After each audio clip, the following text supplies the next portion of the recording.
Karbala एक ऐसा मकाम जो तारीख में हमेशा के लिए जिंदा हो गया। ये सिर्फ एक मार्का नहीं था, बल्कि हक और बातिल की वो फैसला कुन जंग थी जिसने क़यामत तक के लिए हक वालों का चेहरा रोशन कर दिया और जुल्म के ऐवानों को लर्जा दिया। नवसाहे रसूल हज़रत इमाम हुसैन, जिन्हें रसूलुल्लाह सल्लल्लाहु अलैहि ने अपनी गोद में खिलाया, जिनके लिए फरमाया हुसैन मिनी व अना मिनल हुसैन, हुसैन मुझसे है और मैं हुसैन से हूँ। उन्हीं इमाम हुसैन ने जब देखा कि यजीद जैसा फासिक और जाबिर शख्स मसनद खिलाफत पर काबिज हो रहा है, तो खामोशी से बैत कबूल करना उनके ज़मीर को गवारा न था। मदीना से मक्का की जानिब हिजरत की गई और मक्का में भी जब हालात साजगार न रहे तो अहले कूफा के खतूत के बाद इमाम हुसैन ने सफ़र का इरादा किया। कूफा के हज़ारों अफराद ने इमाम को दावत दी थी कि आइए हम आपको अपना इमाम मानते हैं।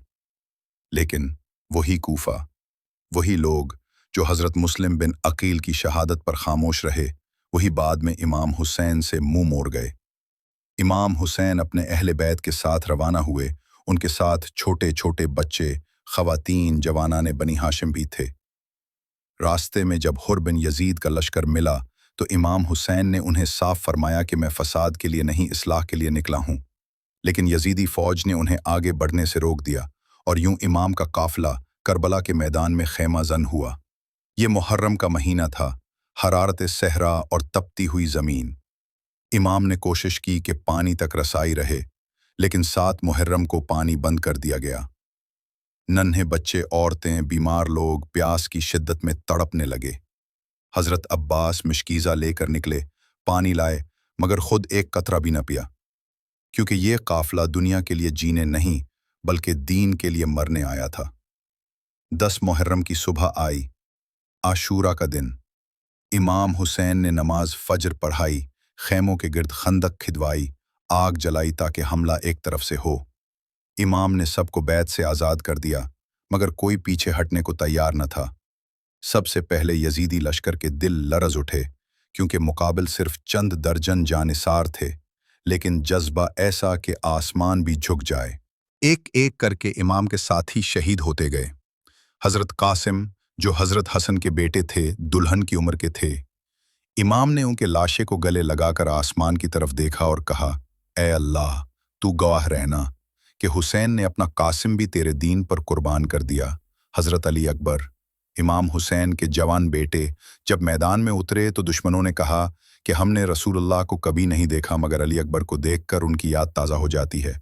वो भी शहीद हो गए। हज़रत अब्बास, जिन्हें बाबुल हवाइज कहा जाता है, अलमदार हुसैनी थे।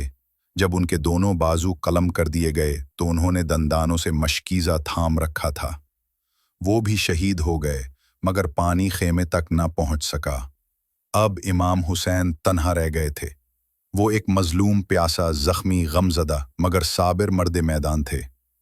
उन्होंने तलवार संभाली, दुश्मनों पर झपटे, कई को वासले जहन्नम किया, लेकिन तादाद का फ़र्क बहुत था। नेज़े आए, तीर बरसे, तलवारें चलें और आखिरकार इमाम सजदे में गए, सजदा आखिरी। शिमर मलून ने आकर उनका सर तन से जुदा कर दिया। करबला का मैदान खामोश हो गया, मगर पैगाम गूंज उठा। खैमे जला दिए गए, अहले बैत को कैदी बनाया गया। हज़रत ज़ैनब ने अपने खिताबात से यजीद के दरबार में ज़लज़ला बपा कर दिया। इमाम ज़ैनुल आबिदीन ने कैद की हालत में दीन को जिंदा रखा। शाम, कूफा, फिर मदीना की वापसी, मगर दिलों में वो दाग हमेशा के लिए रह गए। करबला हमें बताता है कि हक के लिए अगर सब कुछ देना पड़े तो दो, मगर बातिल के आगे सर मत झुकाओ। इमाम हुसैन ने इस्लाम को खून से जिंदा किया। उनका लहू सिर्फ करबला की ज़मीन पर नहीं गिरा, वो हर दिल में जो हक से प्यार करता है वहाँ जिंदा है। ये वाक़या हमें ये सिखाता है कि जुल्म के खिलाफ खामोश रहना खुद जुल्म है, और हुसैन का रास्ता वही है जो आज भी हर हक परस्त का रास्ता है। ऐसी और भी वीडियो देखने के लिए हमारे चैनल इस्लाम 360 को सब्सक्राइब करें। मिलते हैं अगली वीडियो में। अपना ख्याल रखें ना। खुदा हाफिज।